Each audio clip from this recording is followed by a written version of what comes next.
Hello, everybody. Welcome to the lunch table. I'm your host Evan, and today I'm joined by Nick and Peyton. Welcome to the show, Peyton. Um, Today we got a trade deadline special for you guys, talking about the crazy trade deadline that happened this past Thursday.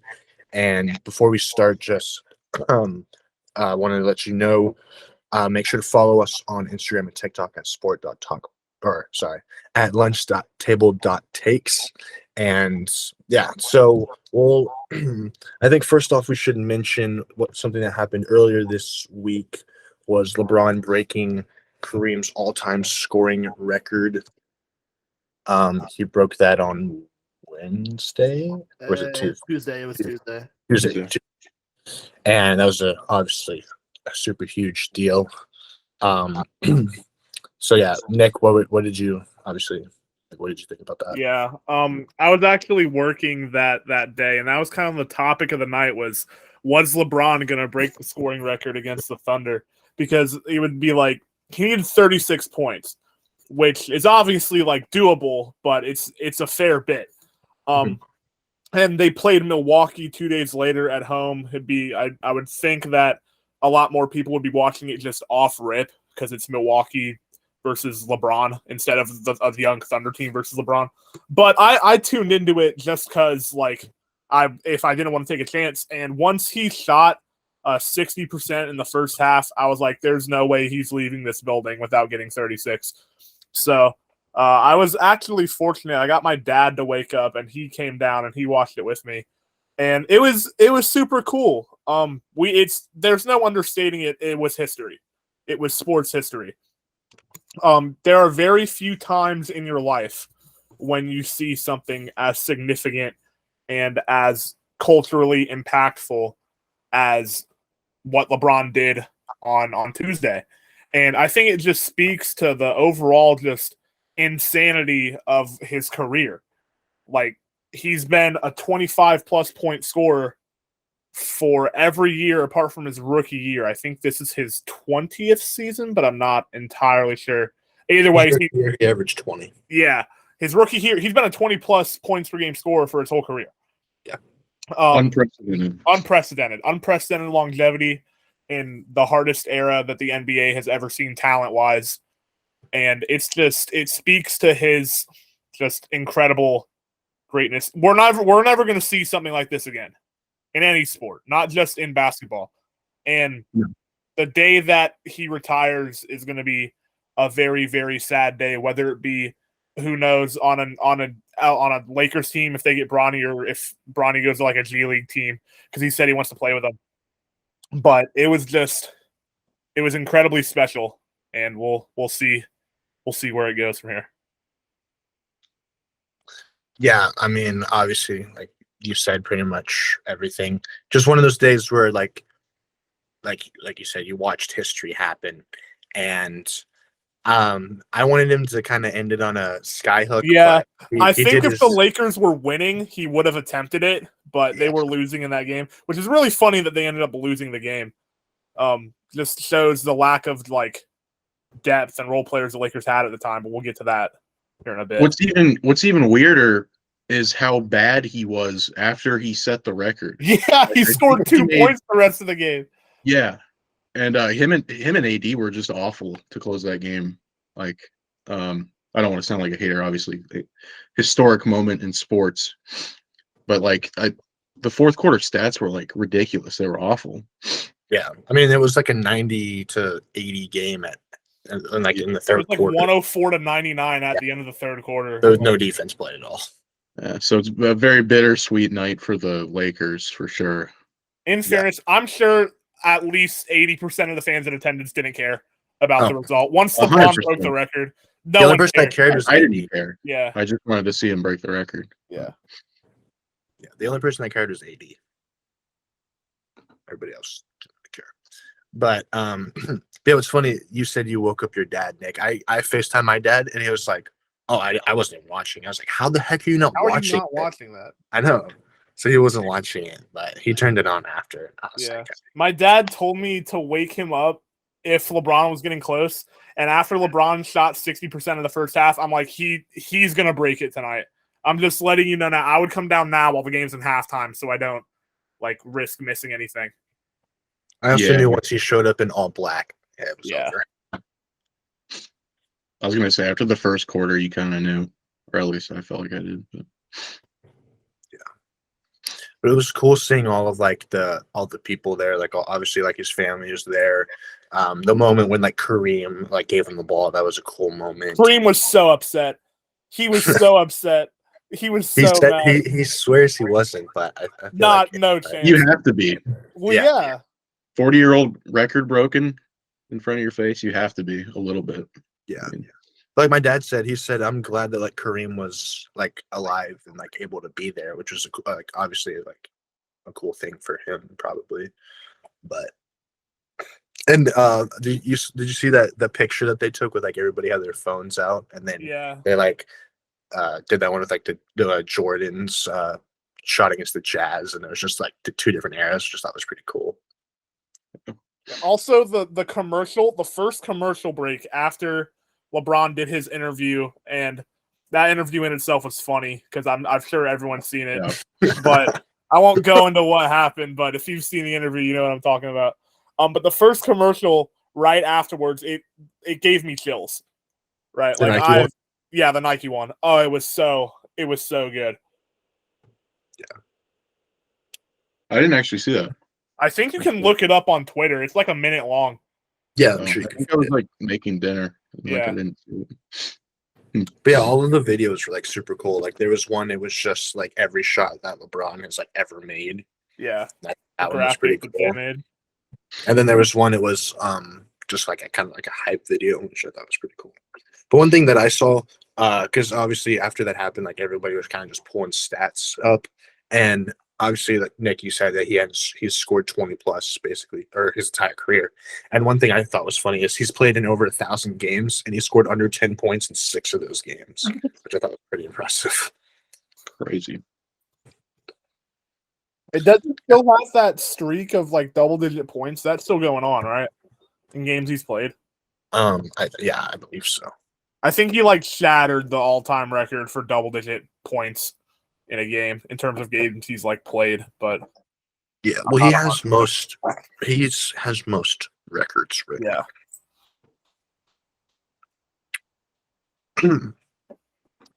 All right, but following that obviously historic moment was LeBron's friend Kyrie Irving getting traded to the Dallas Mavericks in a blockbuster trade that sent Kyrie Irving and Markieff Morris to the Mavericks for Spencer Dinwiddie, Dorian Finney-Smith, a 2029 first-round pick, and 2 future second-round picks. Nick, what were your reactions on this trade, and how do you think like it's going to help the Mavs? Yeah.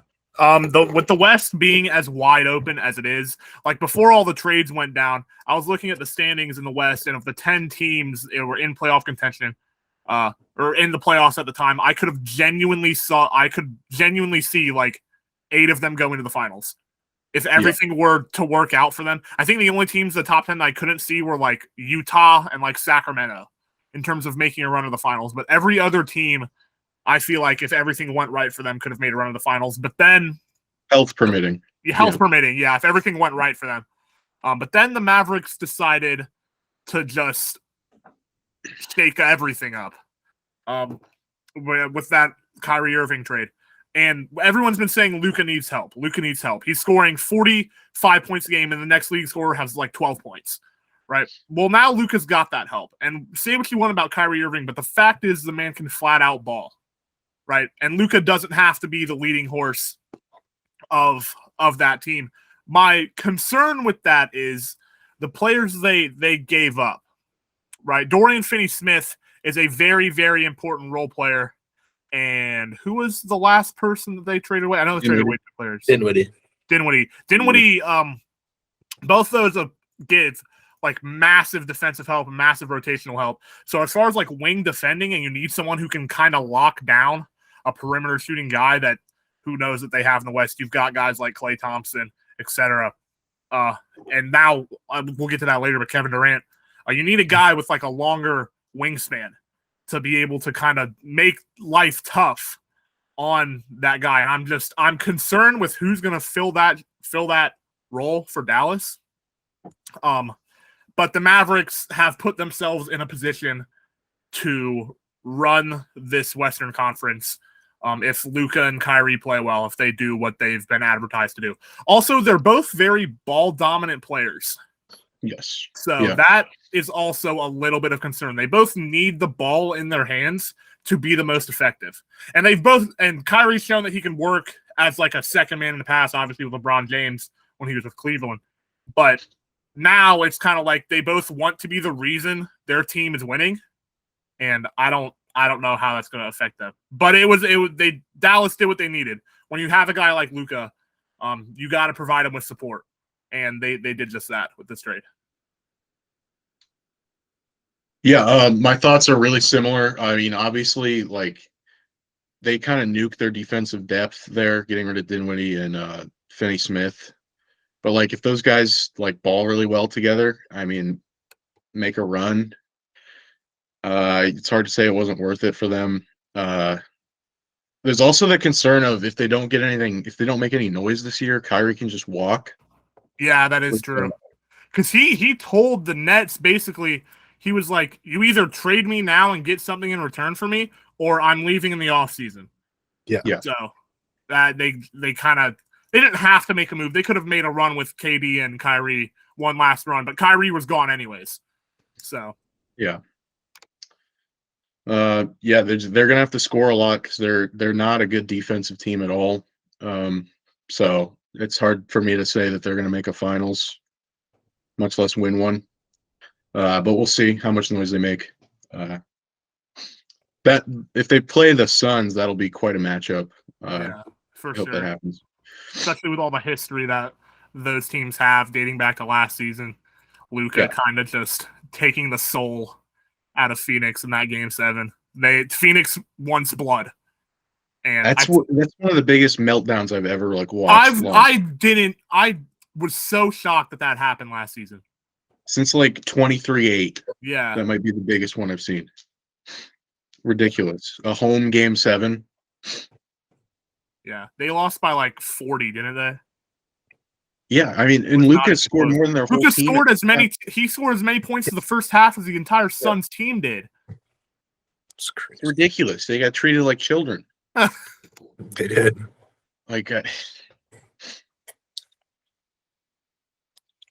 Yeah, I mean, I think pretty much the same thing. I think it's going to be interesting to see how well Kyrie and Luka do gel together. I do believe that they will be able to, because Kyrie has obviously played with ball dominant players before, like LeBron, Kevin Durant.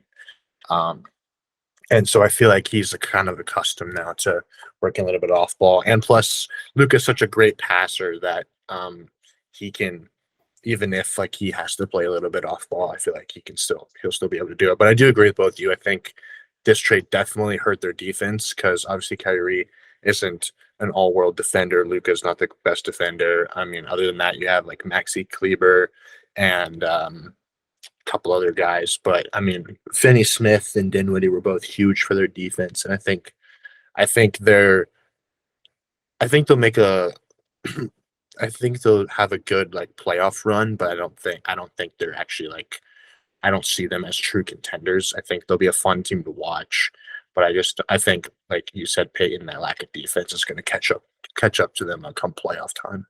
Yeah. Another thing that is a major thing with that deal, the Mavericks gave up an unprotected first round pick in 2029. Who knows how they're going to be in 2025, let alone in 2029. If Luka demands a trade, or if that whole team just falls off and that becomes a top 5 pick, which I don't know if that's going to happen with Luka at the helm, but worst case scenario, that changes the complexity of that deal entirely. Because I don't think Kyrie is going to be there in 2029. Who knows where he's going to be, but he's not going to be with the Mavericks. I think it's 50-50 he leaves this offseason, to be honest with you. Just knowing Kyrie. Yeah, he's incredibly unpredictable. Yeah. Yeah. And then if the Kyrie thing doesn't work, then they got to think of something else, because Luka, you can't just waste away his prime. No, you can't. He's too good. They paid a lot to rent Kyrie. Yeah. Yeah, they definitely took a big risk, and we'll see if it pays off or not. Peyton, how far do you think the Mavericks have to go for Kyrie to resign? Well, at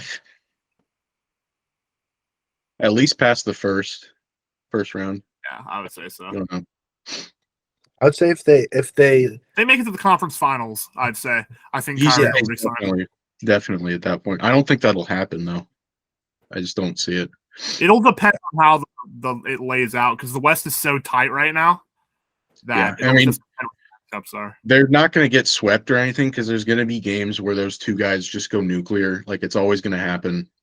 Like even last year when the Warriors, who are a much better team, played the Mavs in the conference finals, there was a couple games where the Warriors dropped, or there was one game the Warriors dropped just because Luka went nuclear. He's just that X factor. So I don't know. It depends on how many of those they can get. They can get to the Western Conference Finals. Yeah.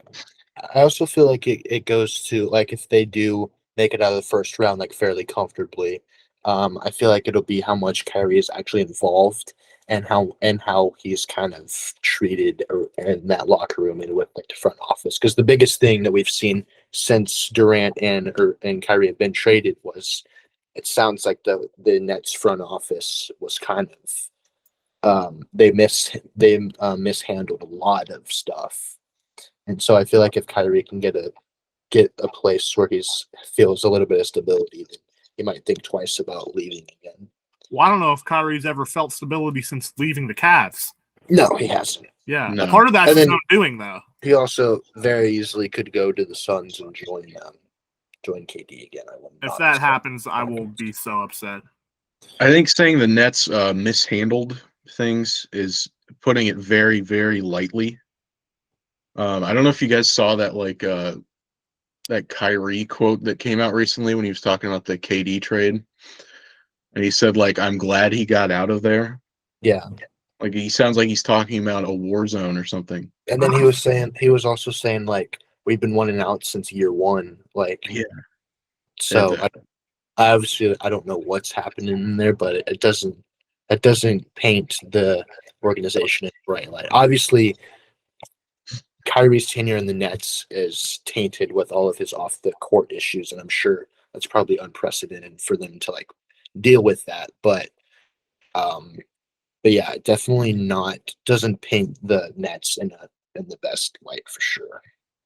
Also, can we just say that this is this Nets era of the last 3 or 4 years is one of the biggest failed experiments in NBA history? It might be the biggest failed experiment in if NBA not history. It has I to mean- be D.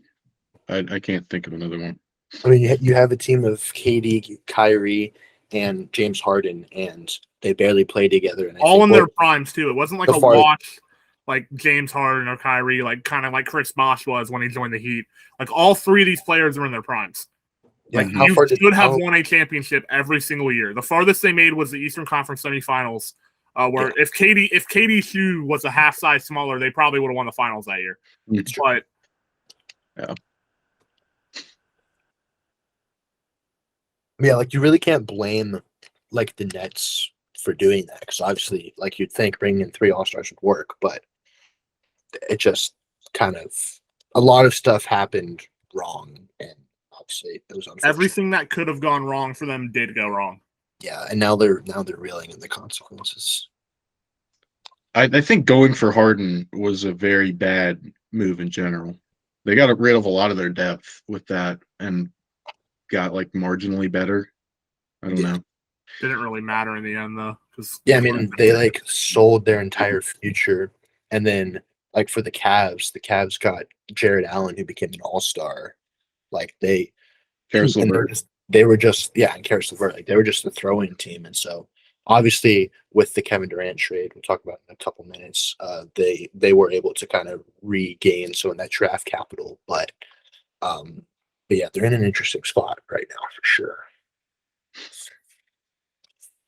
The next trade that happened was not obviously as exciting as the Kyrie trade, but it was Jakob Poeltl going back to the Raptors. And then the Spurs got Khem Birch, a 2024 first and 2 second-round picks. I was this was a questionable move in my opinion because all we had heard was that the Raptors were sellers. They were looking to trade OG, maybe Gary Trent, Fred VanVleet, and then the only trade they end up making is gaining a player and losing picks. So I feel like this was a questionable move for the Raptors. I don't really get what direction they were heading in with this one. Yeah, I feel like they should have definitely been in that sell first mindset because something is just not working there.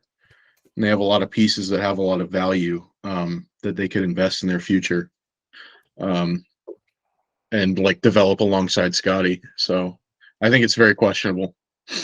Yeah, I don't really understand it considering like if the Raptors were in like the play-ins right now, I would kind of understand it because the Raptors needed a center. They're bringing back a guy who they're familiar with. But I'm not a huge hater of the trade itself. I don't like what they gave up for him. They gave up a second-round pick in 2023 and 2025 and a 2024 first-round pick. It's top 6 protected, but like still. It's a very light protection. Yeah. The Raptors are they're half a game back of the Wizards for that play-in tournament. But with the East the way it is, the fact that they're not even in that play-in tournament is kind of a failure considering all of the pieces that they have. And like you said, Peyton, something's just not quite clicking there. Yeah. And the Raptors could have gotten a lot for guys like Fred VanVleet, etc. OG Anunoby. Siakam. Yeah. Siakam. I don't think they're going to trade away Siakam. I think Siakam is kind of the future of that organization, unless they got like a massive haul, like a few first rounders. I think they're kind of hoping that he stays with Scotty Barnes in terms of the future of that team. But like I think that they may have gotten marginally better, and they sure still aren't a contender in the East by any means. This trade at the best case scenario will get them swept by Boston or Milwaukee in the first round. And at the end of the day, I just don't think it was worth it from a Toronto perspective. Yeah, I think the Raptors after last season, they were banking on Scotty Barnes taking another step forward. Obviously, he won Rookie of the Year, and they were hoping that he would take a step forward because they have Fred VanVleet, Siakam, Gary Trent, OG, guys who have played in the finals, guys, and like that's a winning team in my opinion. But with Scotty Barnes' kind of sophomore slump, I feel like they were kind of put in a position to be like, okay, maybe we're not as good as we think.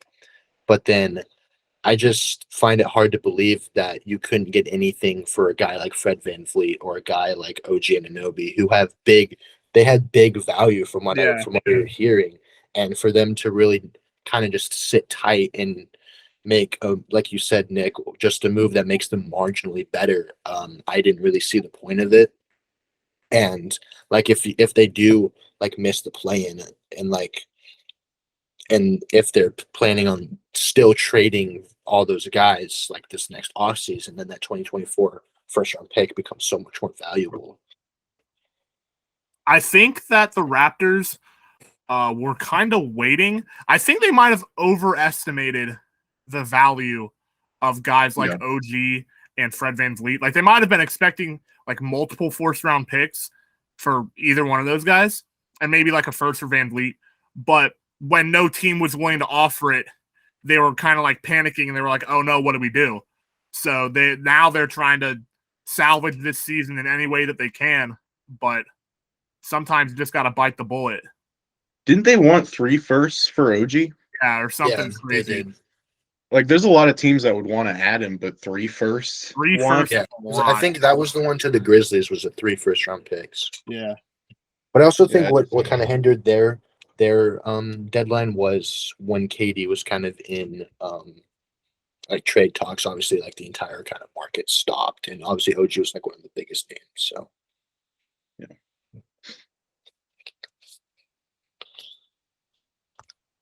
But a trade that I actually really liked was the 3-team trade between the Lakers, Jazz, and Timberwolves. The Lakers ended up getting D'Angelo Russell, Malik Beasley, and Jaron Vanderbilt, and the Timberwolves got Mike Conley, Nickeil Alexander-Walker, and 3 second-round picks. The Jazz received Juan Toscano Anderson, Russell Westbrook, Damian Jones, and a 2027 first-round pick that is top 4 protected. I think for the Lakers, not having to give up both of their first-round picks is huge, and to get a light protection on a 2027 pick is absolutely massive. And I think they filled majority of their holes in this trade alone. And I think this was a trade for the Lakers. And I think this puts them right back into contention in the West. Yeah, I think an A trade is underselling it. We were begging Rob Pelinka to finally get some role players, get some guys to help out LeBron and AD, and he did just that with that trade. Like you said, keeping both first-round picks is massive for them. And they kind of had to get rid of Russ, but Russ wasn't really helping the team anyways. So it kind of is what it is. And they just got better at every single weakness. I still don't know if the Lakers are true contenders in the West. It might take another historic carry job. Not carry job, they have AD, but another historic playoff run from LeBron to really make it a possibility. But there's absolutely no reason the Lakers should miss the playoffs now with the roster that they have, barring obvious massive injury to LeBron. But the Lakers did exactly what they needed. And I think that's all you can really say about that. Yeah, Lakers front office hit it out of the park with this trade deadline. I think you'd be remiss to find anyone that disagrees with that. They improved just about in every way possible. I think if you look at the minutes played for the Lakers this season, they've replaced 38% of the minutes with the guys they've sent out. So they're bringing in, it's almost like a whole new roster. Yeah. They have more length in defense. They have better guard play. I mean, it'll be interesting to see if they can turn this around. With the West being as tight as it is, they could go. Well, let me look at the standings real quick. They are I think they're 13 right now. Back of Utah for the 10th spot. But the Lakers are just 5 games back from Dallas, who is the 4 seed. So it's if they go on a little bit of a run, they could finish as a top 5 seed in the West. It'll take a crazy amount of terrific play from all their stars and all their role players, but I could see that. I could really see that happening as good as LeBron is. Yeah, I think for the Lakers, so getting D'Angelo Russell, obviously he's as he stands right now, he can score the ball better than Russ can. He can create his own shot. And then you get Malik Beasley, who's a really good 3-point shooter, good spot up guy, and then Jared Vanderbilt, who's a 4 who can play interior and perimeter defense. Yeah. He can play the small ball 5. I think he's going to be a real big piece for them. And I think it was on Monday, the day before LeBron had broke the record. He was saying that he feels confident in what the Lakers can do this second half of the season because he knew that they were going to make some moves, and I think he's 100% right. I think you look at this team on Wednesday, and you look at this team as we stand right now, and I think it's night and day. I think sure. they're so much better, and I think that team actually kind of fits together more than what they had before. Before it was just LeBron, AD, Russ, and then just some random guys kind of thrown in there. But now you have a starting lineup potentially of D'Lo, Beasley, LeBron, Vanderbilt, and AD. And then on the bench, you got Austin Reeves, you got Mo Bamba now, you got Lonnie Walker who's playing good. They still have some depth as well. And I think, like you both said, I think they knocked this trade out of the park, and I think they knocked this trade deadline out of the park. Yeah, for sure. And then on the Jazz side of things, obviously they got that 2027 pick, which was probably the most coveted thing that they wanted. And then obviously Russell Westbrook, but it's looking like they're going to buy him out. Where do you guys think Russ is going to end up? I think he could sign with a team like the Clippers. To be full on honest with you, they kind of need a guard of some kind. with Kawhi Leonard and Paul George. But even so, I don't know how well that's going to fit together. It's kind of sad how Russ's fall from grace has happened. To be full on honest, I don't want to say he's a cancer everywhere he goes because I feel like that's unfair to him. But he is not making teams better with his presence anymore.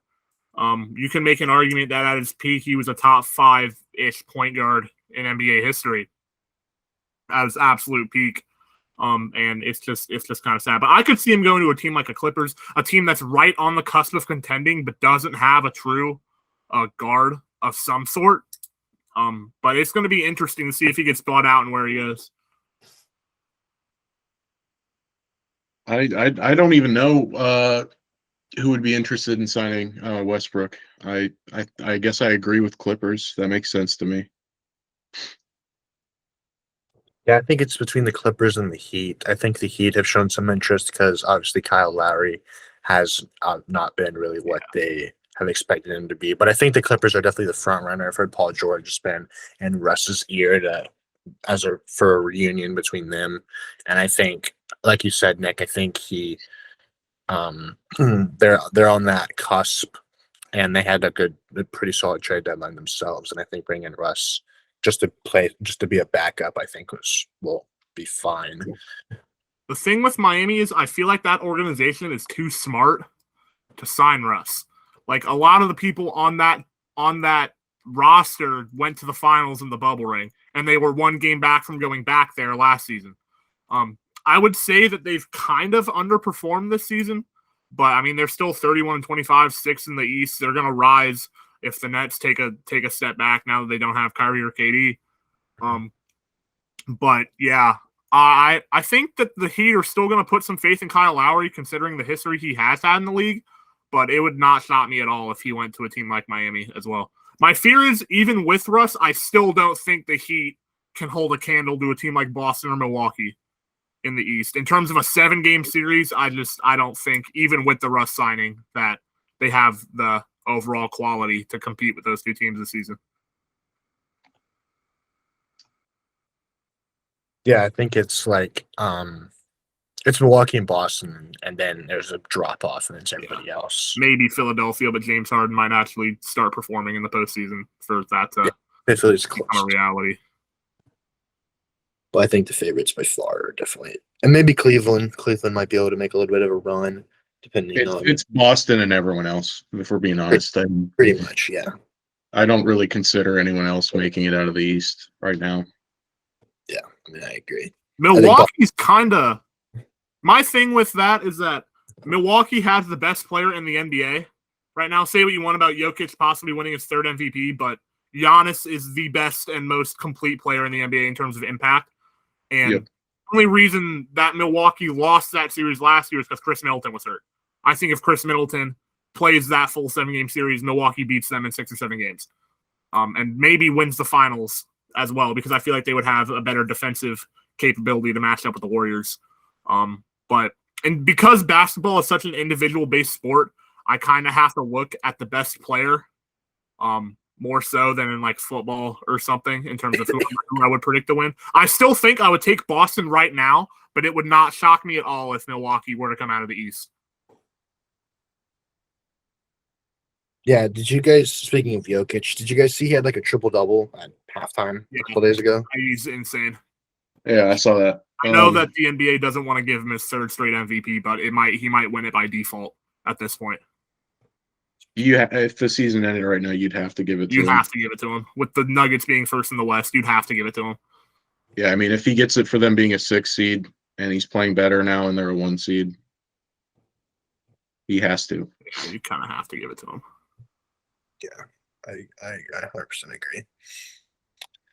This trade wasn't didn't have much kind of stipulations, but we talked about it a little bit. So it was a 4-team trade between the Nuggets, Lakers, Clippers, and Magic. The Nuggets got Thomas Bryant, Lakers got Mo Bamba, Devon Reed, 2nd-round pick. Clippers got Bones Highland, and the Magic got Patrick Beverley and a 2nd-round pick, and they're buying out Patrick Beverley.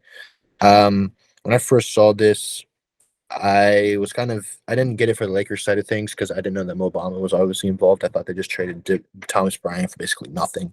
But I think Mo Bamba brings a lot to the Lakers. I think another shooter, tall, big man, really never found his footing in Orlando. And I think him finding a new home in LA might be good for him. And Bones Highland to the Clippers, I do like that. I like Bones a lot.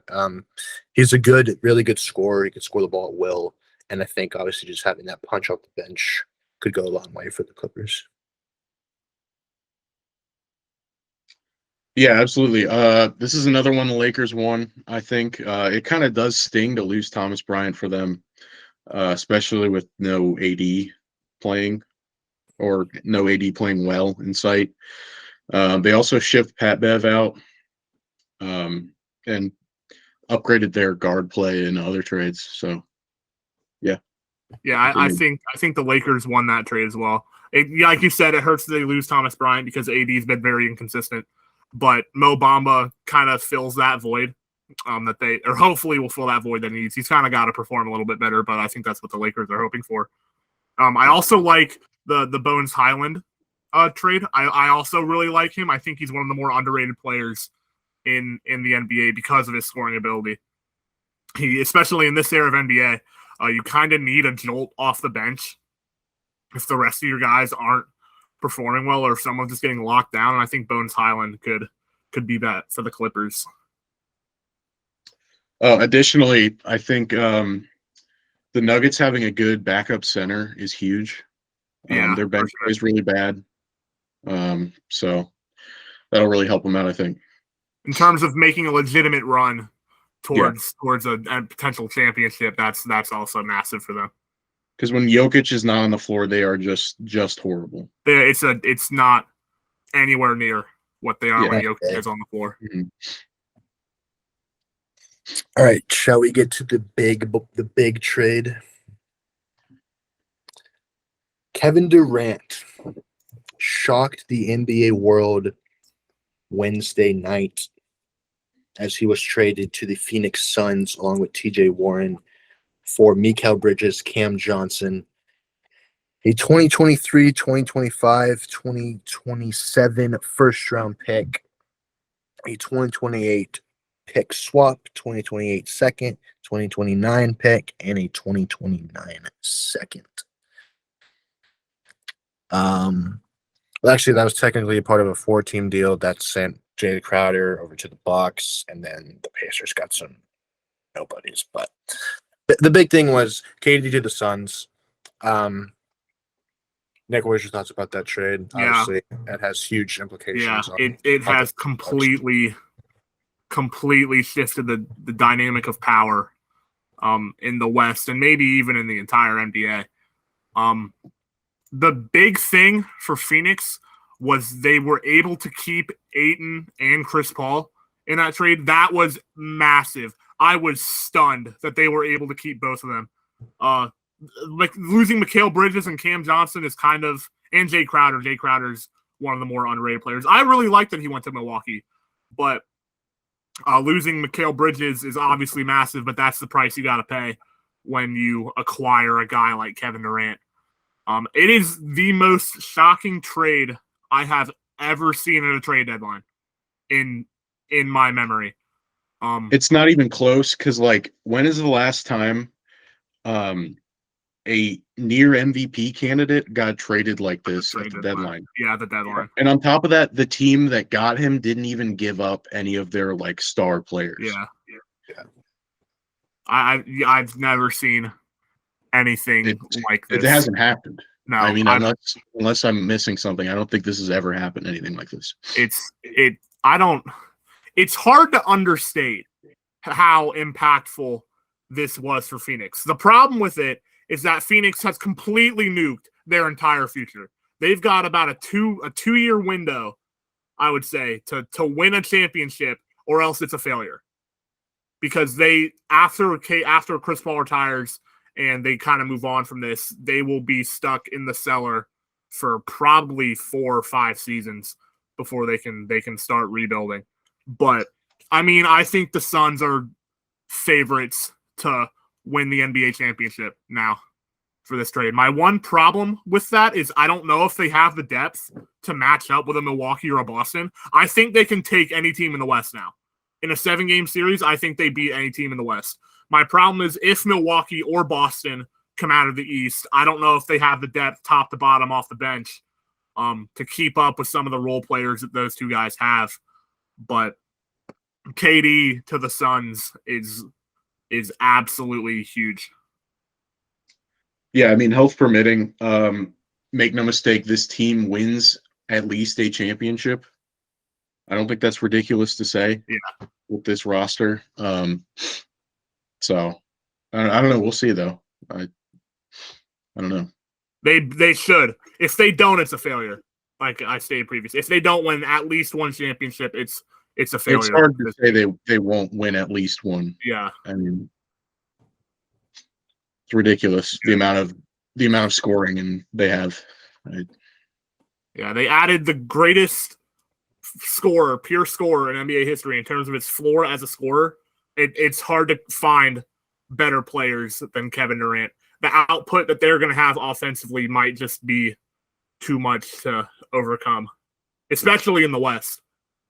Yeah, it's ridiculous what they're going to be able to do on offense.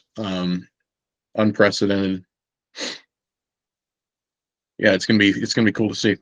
Obviously, I hope they match up with the Mavs too. I want to see a Mavs Suns awesome. Western Conference Finals so bad. I think the Suns would take it in like 5 or 6 games, but it would still be so much fun to watch. So much going into that matchup. We have to see it. They got to write up that script. NBA script writers, do your thing. Yeah, I think for me, the biggest thing that I was like shocked about was that, like you said, Nick, DeAndre Ayton wasn't a part of this deal. I thought DeAndre Ayton was for sure going to be a part of this deal. But looking up into it, I've read that the Brooklyn Nets didn't really want Ayton. They felt good with where they're at with Nick Claxton. Also, with Ayton just being re-signed, he has a clause that allows him to say if he wanted to be traded, if they were going to trade him somewhere, he has like technically no trade clause. And so I think that was one of the reasons why they ended up not getting Ayton. But obviously, you have Devin Booker, Kevin Durant, DeAndre Ayton, Chris Paul. That's one of the best 4 players, obviously in the West and possibly in the NBA. I mean, I think you got Chris Paul, who's obviously unselfish point guard, deadly in the pick and roll, and then you got Devin Booker, who's a 20-point per game scorer. Kevin Durant, like you said, Nick, that one of the best scorers, if not the best pure scorer of all time. I think it's going to be really difficult for defenses to match up against these guys. You take one of them out, you got another one there. And I think what's going to kill most teams is the mid-range. All 3 of them are mid-range scorers. Mid-range scorers, yeah. And they can do it at a high clip. And I feel like that's going to be a big problem. And plus, like, if you do like a pick and roll with DeAndre Ayton, I mean, you just put Kevin Durant and Devin Booker kind of moving around in the wings in the corner. It's going to be easy buckets from there. I do think that this trade did hurt their depth. Obviously, losing Mikal Bridges, he's been playing phenomenal lately, averaging about 17 points a game. And he's one of the best young perimeter defenders. And then Cam Johnson also, his shooting has been really key for the Suns at times. And then, obviously, in a trade like this, to get a player of Kevin Durant's magnitude, you're going to have to give up a haul in draft capital. And as of right now, like you said, Peyton, I feel like this team can win a championship, and I feel like they have a better chance of doing that than Kevin Durant did in Brooklyn. And I feel like that's what you have to do to mortgage. You have to mortgage your future for a player like Kevin Durant. And could this bite them 4 or 5 years down the line? Absolutely. But as I look at it right now, I think they couldn't have picked a better time to do this. The West was completely wide open, and Kevin Durant just shifted the entire balance of the NBA, and the Suns are by far favorites in the West. And I think right now they're favorites, if not second favorites, to win the finals. And I think also, I think Monty Williams is is also key in this. He's a great head coach, and I feel like he's going to do a lot better job, obviously, than like Steve Nash or Jack Vaughn had done with Kevin Durant. And I feel like since he's just such a smart coach, and also that the Suns have been there before, they have been to the finals recently, so I feel like they're hungry. Obviously, they got disappointed last year, like you guys said, had that collapse in that game 7, and so I feel like they needed a piece to put them over the top, and I think Kevin Durant ultimately does that for them, and I think they're going to be a force to be reckoned with in the West. Yeah, I'm just glad the Suns didn't sit around with all the pieces that they had. They knew that once they went to the finals, they had to make a decision, and they made that decision. It was either go all in or maybe move on from guys like Chris Paul and kind of just start building for the future. But they've decided to go all in. They've put all their chips on the table and are hoping to win big. And I like you said, Peyton, I don't see how they can't, health permitting. They should win at least one championship with the roster that they have. This is exactly the kind of push you need to make to win championships.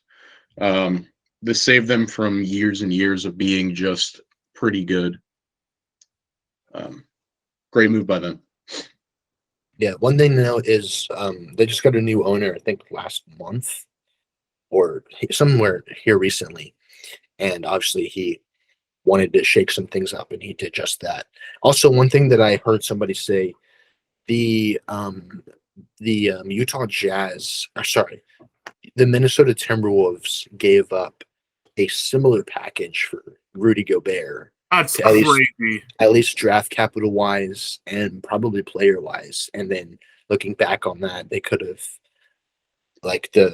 gotten a Kevin Durant type player. So that makes that trade look so much worse for the Timberwolves. Just awful. Whenever you look at trades and call them like this was the worst trade of all time, part of me wants to be like, well, we have hindsight now. We can look back on it. But with that one, everyone knew when it happened that was an awful trade. Yeah. And it looks worse with each passing day. Yeah, the trade itself, acquiring Gary Payton, wasn't terrible, but the sheer amount of picks and players and just overall capital they gave up, it's like almost funny in hindsight just how much they were willing to give up for a good, not great center in Rudy Gobert, who's not great offensively. Yeah, like, did someone in the Jazz office have like some blackmail material on the Timberwolves? I'm like, what happened there? I don't understand. Yeah. And it hasn't paid dividends. Like, the Timberwolves are 9th in the West right now. And Rudy Gobert's played horrible. Yeah, he's been terrible. He's been objectively awful. I wouldn't say awful, but he's been objectively bad this season. Like, I think this trade could be at the level of that Nets trade back in whenever that was, when they traded Paul Pierce and when they got Paul Pierce and Kevin Garnett for all those picks. Like that's what the implications could be with this. Like, this could set the Timberwolves back a while. Yeah.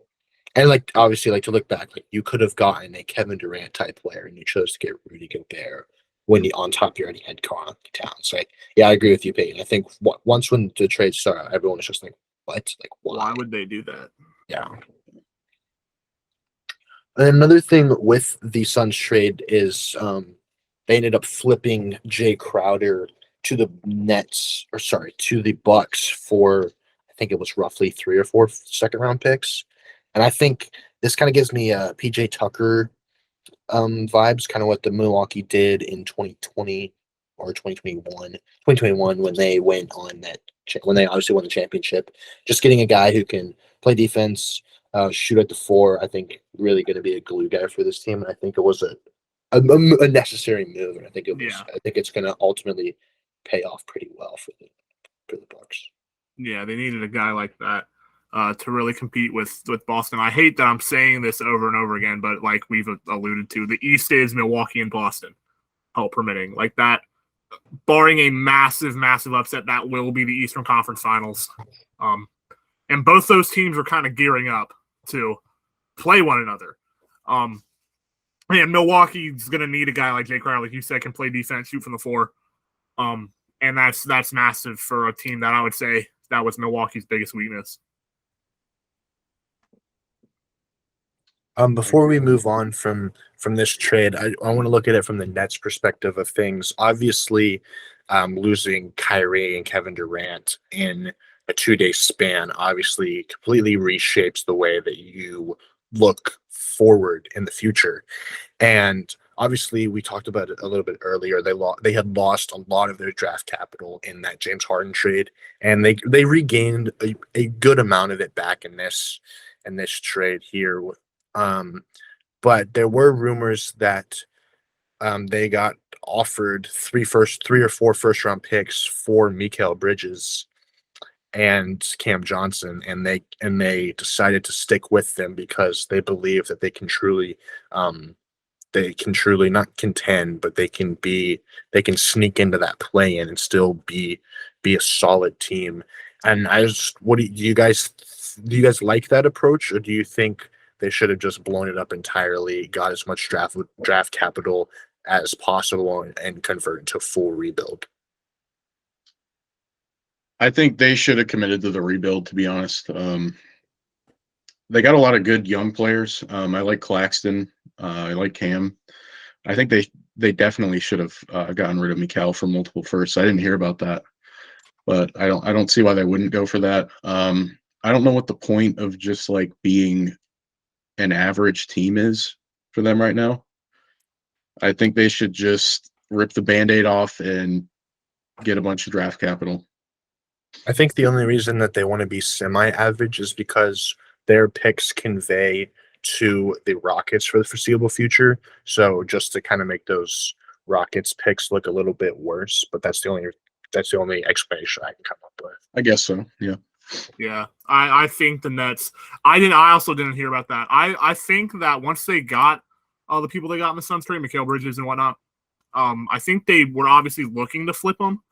And if it was like 1 first round pick or like a first and a second, I would have stuck with him because I do think Mikal Bridges is one of the better young 2-way players in the NBA. He might be one of the best, and I do think that can be a good piece to a future core of a contending team. But 3 first round picks is a lot. And if you're getting offered that, I think, like you just said, rip the Band-Aid off. Because I also agree. I don't think there's a point in being an average team, an average to slightly above average team. And not just the NBA, but in sports in general. At the end of the day, your main goal is to win a championship. And no one remembers the first round exits. Yeah, no one remembers the 500 teams that lose in the first round. And at the end of the day, that's the goal of every front office is to put a championship team together and be remembered as one of the great teams of your sport. I don't really see a point in being just kind of middle of the road. Yeah, I mean, I agree with both of you. I think I don't really fault them for not doing it because I understand if you're thinking of making those Rockets picks look worse, kind of helps you kind of defend that Harden trade. But I think obviously losing Kevin Durant and Kyrie Irving, you're not going to do anything in the East. And you've obviously seen promise from guys like Cam Thomas, who had 3 straight 40-point games after Kyrie's departure. Nick Claxton's been great. And I don't think you're going to be getting 3 to 4 first round picks for Mikal Bridges again. And I think they could have easily just sold high on him, just gone kind of in a full rebuild, restock their draft picks, and kind of start off with a clean slate. And I wouldn't blame them at all for it. Absolutely.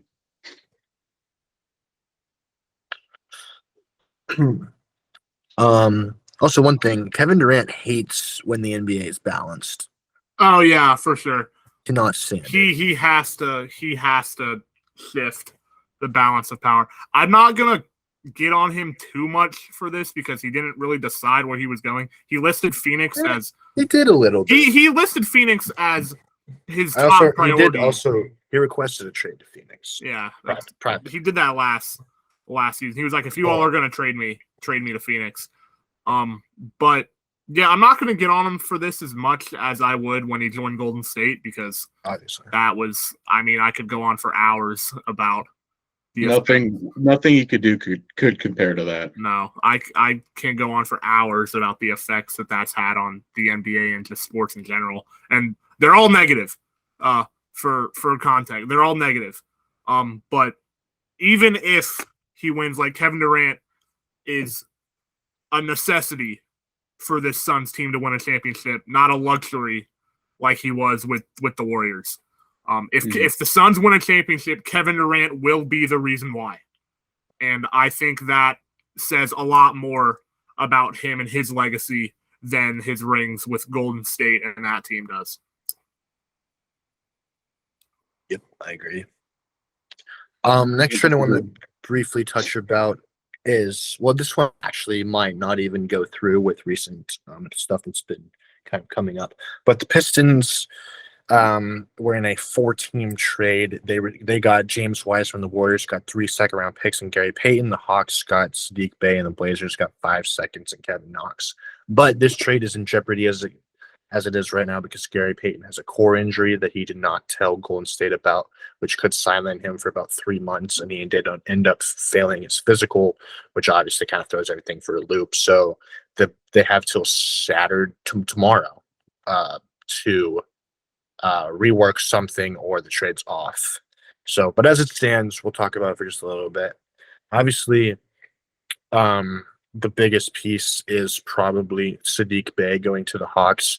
He originally went to the Warriors, and I thought that was a perfect trade for the Warriors. I think Sadiq Bey fits the Warriors culture. He is a great player, and I think he would have done really well there. But they shipped him for a couple second-round picks to Atlanta, and I think he'll do well in Atlanta behind John Collins. But obviously, one thing that at first I was like, oh, this is a good move, but now the more I look at it, I question it more and more. Was the Pistons getting James Wiseman? They already have guys like Jalen Duren, Isaiah Stewart, and they all really are your typical big men. Like, they can't really shoot. They're kind of just rebounders. And I think if you look at their front court, that's all they are right now. And I think Wiseman is just another one of those type of players. And I don't blame them for taking a flyer on him. I mean, I would do the same thing, but I don't really see the direction they're going with 3 young centers that are basically all the same. Yeah, I don't really understand it either, to be full on honest, unless they've just like come to the conclusion that James Wiseman is a bust, which you could very well make that case right now. But like you said, they're all kind of the same player, and I don't understand why the Pistons would need to kind of have all those guys on their team. I get they're trying to build for the future, but you got to have different guys doing different things, and it's kind of hard to get 3 rebounding, slightly defensive-minded centers on the floor. It's like, who's going to produce on your offense? Cade Cunningham can only do so much. So at the end of the day, I don't think it's like a massive issue for the Pistons, but it's kind of confusing. And also to think, as of right now, the Pistons are one of the worst teams, so they could be in the Wembanyama. Yeah, they could get Wembanyama when it's all they said add and done. him, then that center rotation gets a lot more crowded. But Peyton, what did you think of those trades? I think bringing back Gary Payton's a great idea. I mean, I scratched my head when they let him go last time. Someone who worked great in your system. So it's a good move trying to get him back, but obviously, if he's sidelined for 3 months, not worth it. But I don't. I don't have really a strong opinion anyway about this trade. Like, Yeah, you can kind of benefit a little bit from it. Too much. Yeah. The rest of these trades are fairly minor. Are there any other trades that you want to hit or you thought might help a team or might have hurt a team? Plumlee to the Clippers helps them. Yeah, Plumlee to the Clippers is massive. Not massive, but it helps the Clippers a lot. Also, bringing back Aaron Gordon helps as well. Yeah. Grizzlies got a little bit more shooting, bringing in Luke Kennard. That helps. Yeah. And then, yeah, the rest are fairly minimal. Don't really have too many implications. So I want to move on to winners and losers of this deadline. Just give us one winner, one loser. Can be a player, team. We'll start with the winners first. Nick, do you want to start? Yeah, I think it's very clear who the biggest winners are in this trade deadline. That's the Lakers. They improved at essentially every single position, and you can make an argument. The Suns are also massive winners, obviously, but the Lakers just improved in every single position that they needed. And when you have a guy like LeBron James, you got a center like Anthony Davis. The Lakers did exactly what they needed and exactly what we've been telling them to do for the past, really since the season started and even dating back to last season. So if I had to pick a winner of this trade deadline in terms of their future and overall stability of the organization, I would pick the Lakers. Absolutely agree. Nearly perfect, I would say, from them. Is that who you would say too, Peyton, or do you have another winner? That's the biggest winner for sure, the Lakers, and the Suns, of course. Those are my top two. I mean, I know it's not controversial, but just simply the two best winners, I think. Yeah, I would also say that Cam Thomas is also going to get a chance to shine for Brooklyn. When you score, obviously, 3 straight 40-point games, it kind of puts the rest of the NBA and sporting world on notice. And now that the Nets don't have a Kyrie or a Kevin Durant, he's gonna get his chance to shine. And the Nets obviously aren't going to do anything, but if he can perform great and maybe lead the Nets to, who knows, maybe a first-round series win, he might be in for a big payday in a little bit. It's great to see that from players that were just like rotting on the bench. Yeah, for sure. Yeah, and he was like unrightfully rotting under the bench on the bench because he proved he should be playing, and the Nets just weren't giving him an opportunity. But now he's going to have to give it an opportunity. Yeah, absolutely. Like if you watch his highlights and his tape from when he was in college at LSU, led the SEC in scoring as a freshman, averaged about 23 points a game, is amazing. And you could tell from there that he was a 3-level scorer. Obviously, his shot selection isn't the best, but he's still young. And I think I agree with Nick. I think he's one of the bigger winners of this deadline because of his availability to get more minutes and potentially be a cornerstone for the Nets team if he continues to play how he has been, to be a player that they lean on in this rebuild / retool, whatever they ultimately decide to go up in. And then I think it's the Suns and the Lakers. I think most people will agree on that. I think obviously the Suns got the best player in this trade deadline and arguably in the NBA currently, without having to give up some of their key pieces that most people thought they were going to have to. And then the Lakers, like both of you said, they addressed every need that they really needed to. And I think they're ultimately the biggest winners because they were the team that had the most question marks, the team that had the most that had always been, they've been in trade talks really since the offseason.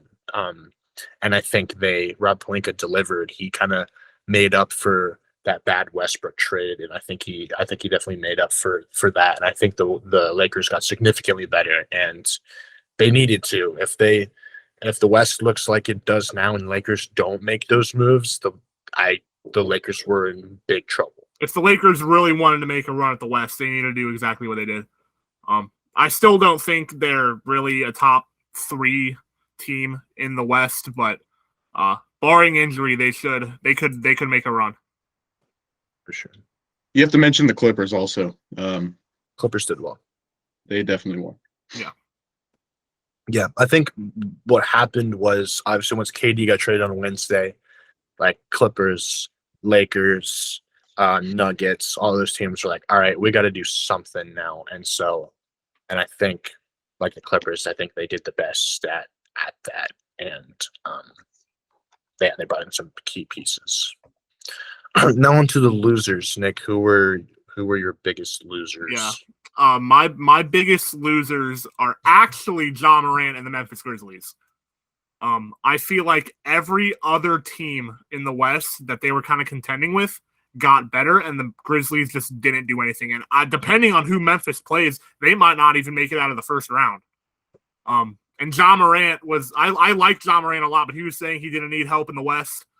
He had it under control, and then the East sent over the Avengers in terms of Kyrie Irving and Kevin Durant and others. And it's very hard to see Memphis doing something really significant, at least this season. Obviously, with a guy like Ja Morant, they're going to be in decent shape for a little bit as long as you have them. But in terms of this trade deadline, I think it's kind of hard to find a bigger loser than Memphis. There's a way bigger one, I would say. I think when I was looking at the trade deadline and I was like looking through the list of all the different acquisitions these teams are making, it became more and more worrying that this one team was not showing up at all. And you have to mention the lack of action from the Bulls front office. That was going to be my next. I don't understand it at all.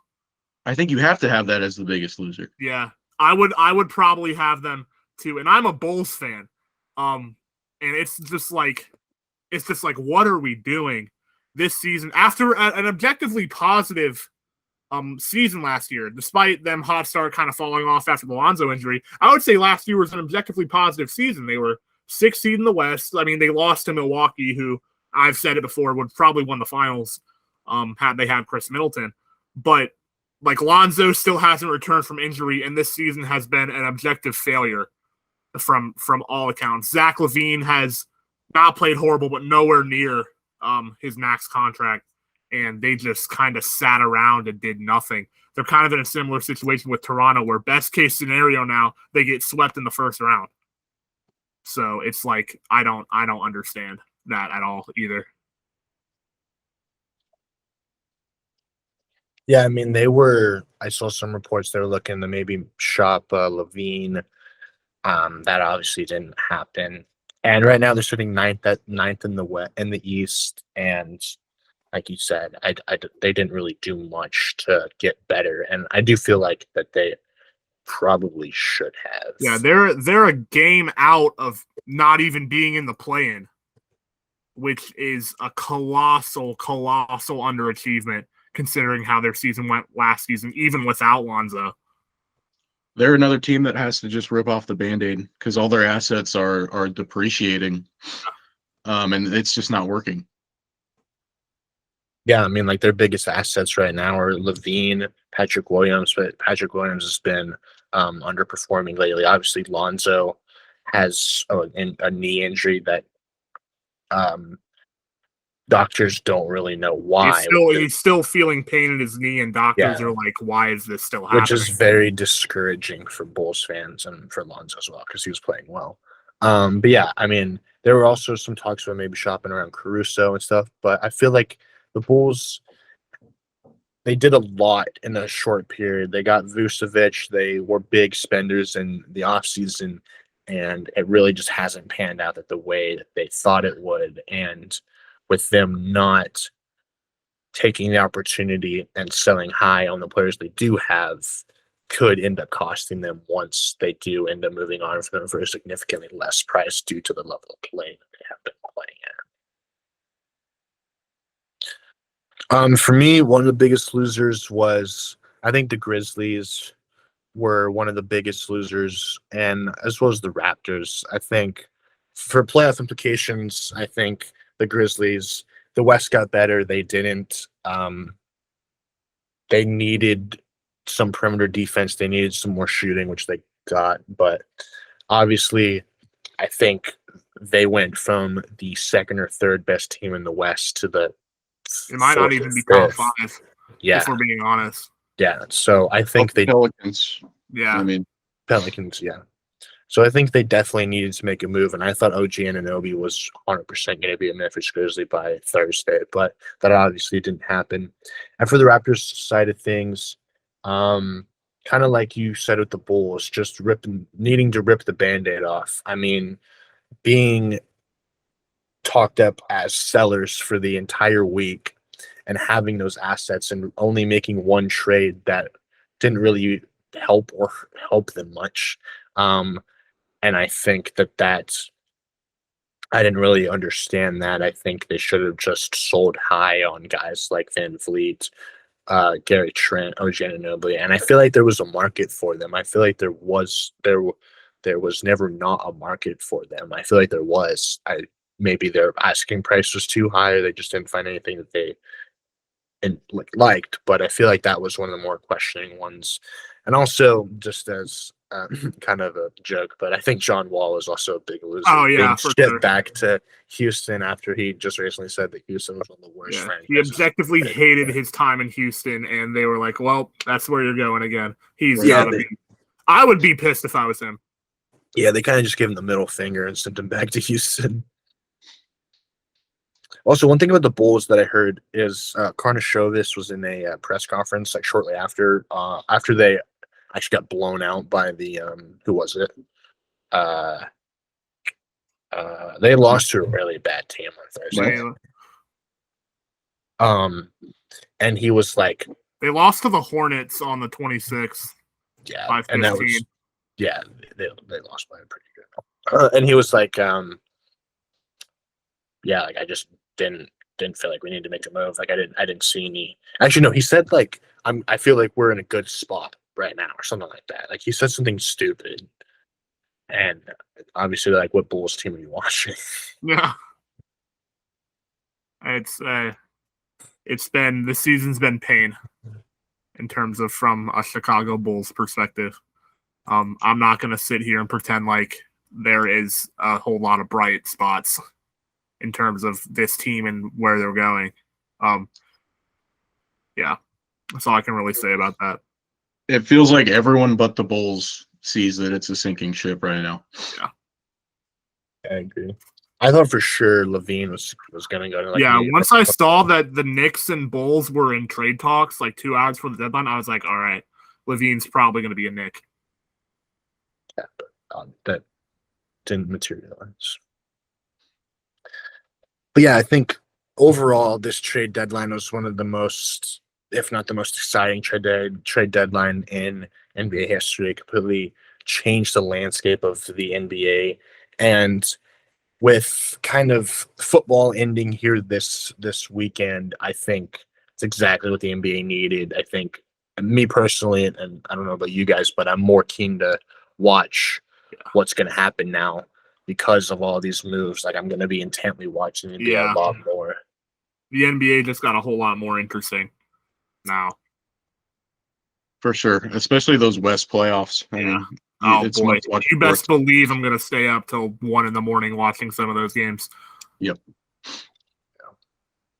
Yeah, like it was just crazy. Like I was up at Wednesday night just kind of chilling, and I just got a notification from my phone that said Kevin Durant got traded, and I was mind blown by that. And then to see what they had to give up, I was even more shocked. Yeah, I was making food for the next morning at like 1 a.m. just because I had some free time. And I, like you said, I got a notification on my phone that said Kevin Durant was getting ready to be traded. And I was like, is this real? So I turned on Scott Van Pelt, and him and Woj were just talking about it. I'm like, oh my Lord. I was in my living room watching it until like 2:30 in the morning before I finally turned the TV off.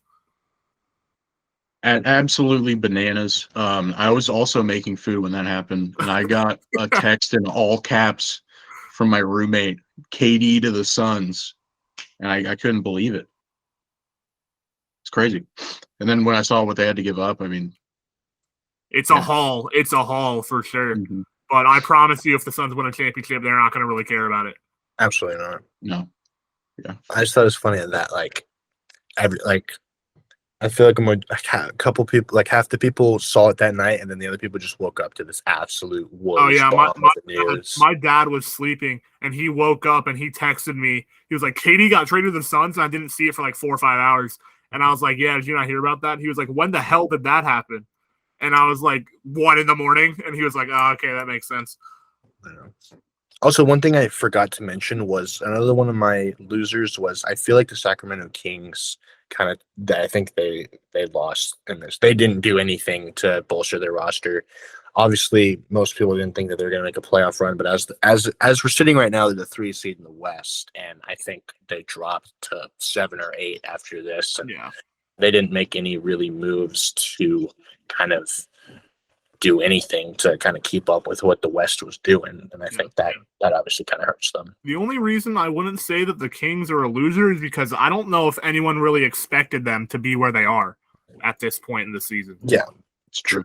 Like the Kings, What kind of moves would you expect them to make? Just curious, Evan.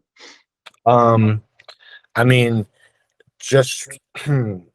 I think they could use a better wing. I think Harrison Barnes is fine, but I think bringing in like an OG Anunoby or something like that would have helped them. Just bringing in some more defense because you have guys like Sabonis and obviously Fox, but they really don't have the greatest of defense on that team. And also probably bringing in a second big, I think would have helped. Rashawn Holmes hasn't really been it for them. And obviously you have Sabonis at the 5, but I think maybe bringing in another big would have helped them a little bit. But for Kings fans to be in playoff conversation and to be in the playoffs is something they haven't been in 16 years. The Kings are going to make the playoffs, and I think that is all Kings fans really could have asked for coming into this season. I think they're gearing up to make moves like that, moves like you said, here in about a year or two when this core develops a little bit more. Yeah, and Fox just got named All-Star Reserve. I saw that. He deserves it too. Yeah, I thought he got snubbed like originally, but I'm glad he got in. One of the most exciting teams to watch too. I'm happy to see it. Kings fans deserve it too. Yeah, for sure. We got anything else before we wrap it up here? Any other thoughts about the deadline or anything you're looking forward to here in the second half of the season?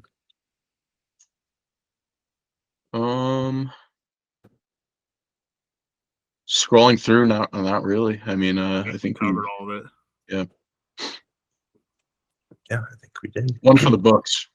Yeah, and we're gonna be talking about this for years to come. Yeah, that's for sure. All right, well, thank you all for watching. If you enjoyed, please like this video. Peyton, thank you for coming on. Thanks for having me. Absolutely. And yeah, have a good rest of your day, and we'll see you guys in the next one. Peace.